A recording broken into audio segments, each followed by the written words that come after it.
Entender a relação entre Exu e o diabo não é tão simples quanto pode parecer. Essa questão envolve toda uma análise complexa que abrange temas ligados à antropologia, sociologia, semântica, história, cultura e outros. Antes de mais nada, é preciso definir os termos. Quando eu falo de Exu, estou me referindo a certos antepassados que, através de um processo de evolução, atingiram um elevado patamar espiritual.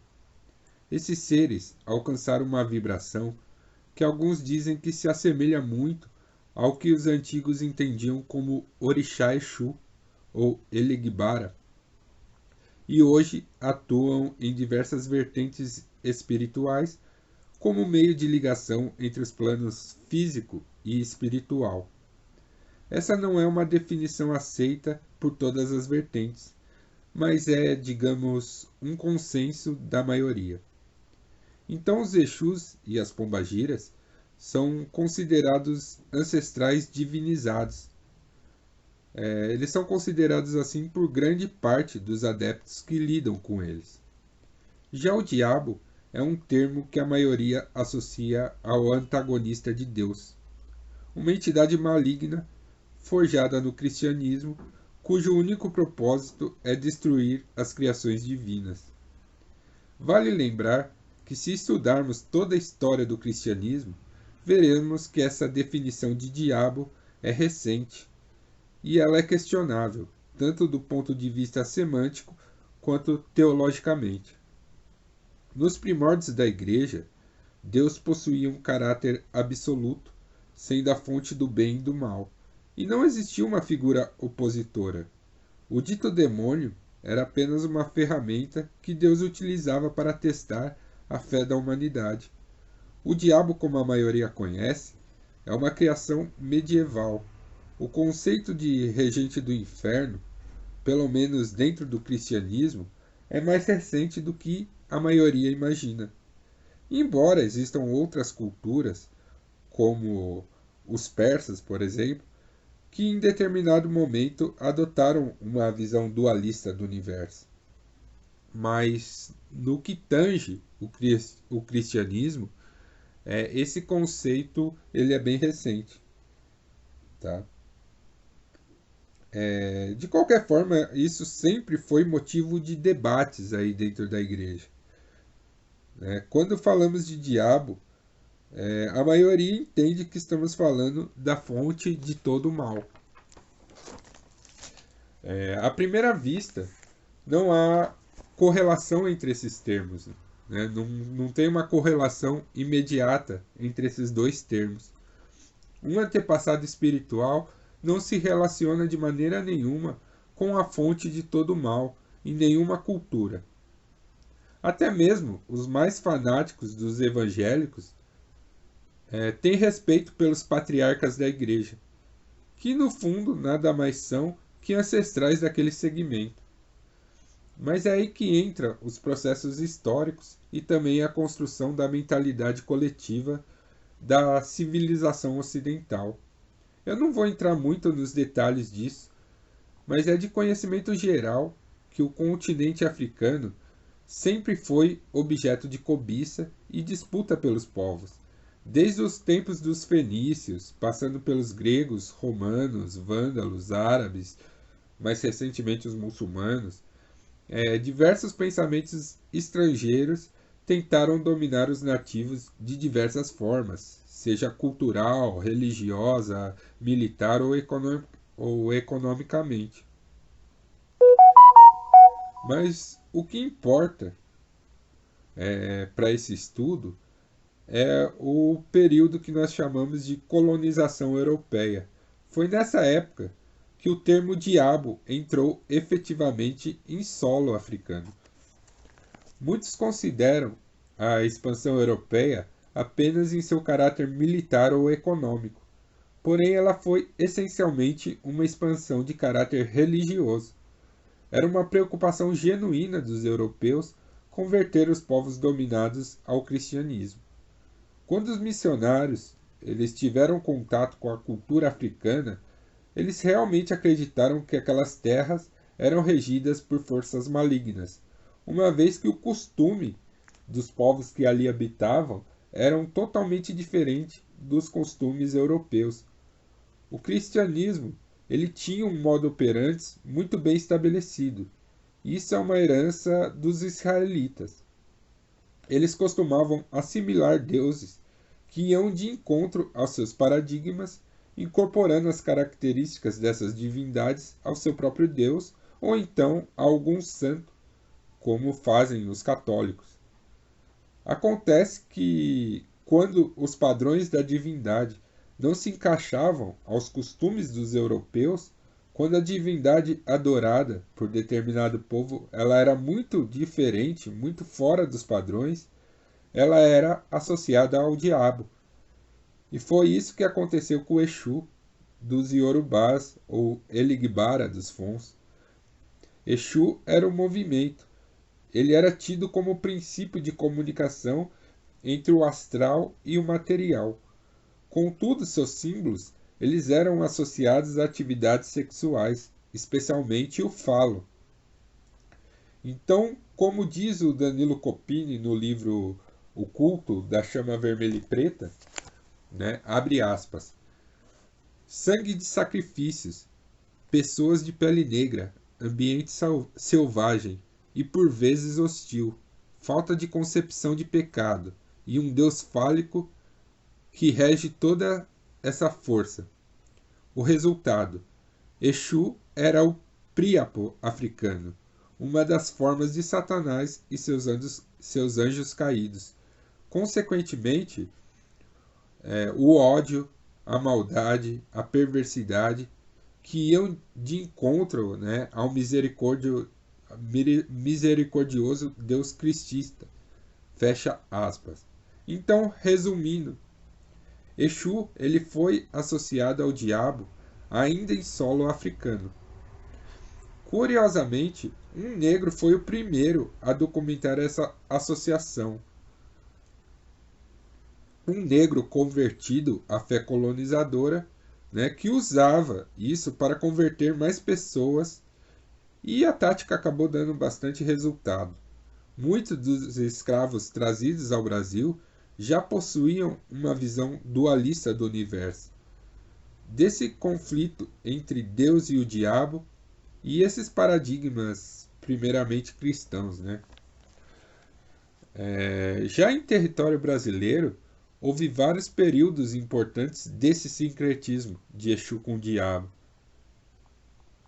Em determinados momentos, Exu era o próprio diabo. Em outros, ele era um servidor dos orixás que era usado por eles para tentar pessoas ou perseguir pessoas. Então, esse conceito ele acabou se enraizando no imaginário popular. Quando uma classe de antepassados divinizados acabou sendo reconhecida pelo nome Exu, todo esse enredo, esse background, ele acabou sendo absorvido. Então os Exus catiços, falangeiros, né, como eram chamados, todas essas entidades acabaram herdando essa associação nefasta. Aqui entra um ponto importante, né, que foi a popularidade do kardecismo, né, no final ali do século XIX, início do século XX, né, que herdou características elitistas da mentalidade francesa e combinou isso com o catolicismo. Essa forma de espiritismo ela influenciou o pensamento espiritual do coletivo. E nessa época, os Exus e entidades eles foram classificados de entidades de baixa vibração.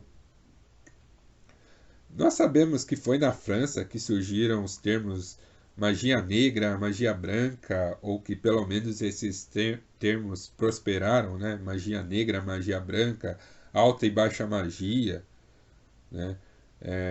Como a gente conhece hoje, todos esses termos eles foram cunhados ou pelo menos ressignificados no esoterismo francês. Isso acabou sendo agregado às religiões espiritualistas brasileiras. né? E aí a gente junta o background histórico com o imaginário popular e a intelectualidade elitista que veio dessa corrente francesa, né? E nós vemos nascer aí a má reputação de Exu. Todavia, existiram adeptos, pessoas que trabalhavam com Exu ao longo de toda essa história. A gente tem que notar que eu estou falando aí de mais de 500 anos de história, resumindo em um breve texto, tá? Então tem muita coisa que eu deixei de fora aí. A história é muito grande e muito complexa, tá? Mas assim, né, existiram adeptos ao longo da história que viram nesse vínculo do Exu com o diabo uma oportunidade, né? Eles não viam esse vínculo com maus olhos, pelo contrário, né? Vou aqui parafrasear de novo Danilo Copini, então vou abrir aspas, né? Como Exu já havia atravessado a Calunga Grande, sincretizado com os demônios crististas, em um novo território, cultuado com diferenças do africanismo, tornou-se um marco, né? Um instrumento usado pelos africanos como forma de apavorar seus perseguidores. Então a gente vê que desde lá de trás, desde a época da colonização, né, o nome Exu ele foi usado também para assustar os perseguidores, né? Isso não ocorreu só no período colonial, né? Durante toda a história, os adeptos, feiticeiros, sacerdotes, eles souberam aproveitar, né, cada um à sua maneira, desse sincretismo que foi primeiramente imposto, né? Então esse sincretismo ele foi primeiramente imposto pela igreja, mas ele foi absorvido e foi muitas vezes assim ressignificado dentro das correntes de ocultismo, dentro das correntes de magia, dentro das práticas espirituais, né? Porque isso aí abriu caminhos espirituais e surgiram diversas correntes, diversas fontes de poder, né? Diversas correntes magísticas que tinham seus símbolos, né? Então, ao Exu foi agregado diversos símbolos de outras tradições que foi incorporada aí ao arquétipo de Exu e que os espíritos que se manifestam como Exu começaram a usar, né? Isso tem uma fundamentação magística por trás, mas eu nem vou entrar nesses méritos agora, né? Então, quando você vê uma imagem de Exu com características demoníacas, né, o leigo ele vai se assustar, mas o iniciado ele sabe que a simbologia utilizada ele tem uma fundamentação por trás. Então, os chifres, a nudez, o rabo, o tridente, as asas, pé de bode, as garras e outros elementos, né, eles muitas vezes dão pistas do tipo de energia e da atuação de determinada entidade no plano astral, tá? Além de outras coisas, né, que são fundamentações. Existe muito mais o que eu possa falar sobre esse assunto, mas eu acredito que já deu para vocês entenderem que a Quimbanda ela não é um culto ao diabo, né? Entretanto, quando a gente resgata, né, e por que não dizer quando a gente até reverencia a tradição banto, as tradições indígenas, né, como um movimento de resistência ao escravismo, como um movimento de resistência à imposição da Igreja Católica, como um movimento de resistência à corrupção sociocultural que esses povos escravizados sofreram, né? Esses povos que foram escravizados, né, sofreram, nós entendemos que a Quimbanda se trata de um culto de resistência e, portanto, é um culto opositor, né, tal qual Satã se coloca aí dentro do cristianismo, tá? Então, tem essa relação também, né? Então, como eu disse, é muito complexo isso, é muito difícil resumir em um vídeo curto, mas eu tentei fazer o meu melhor aqui, espero que deu para entender. Se vocês gostaram aí, dão um feedback, curta aí, comente aí, que eu posso fazer mais vídeos sobre o tema, tá? Então, por enquanto a gente fica por aqui. Eu sou Ricardo Tchaikovsky, força e honra.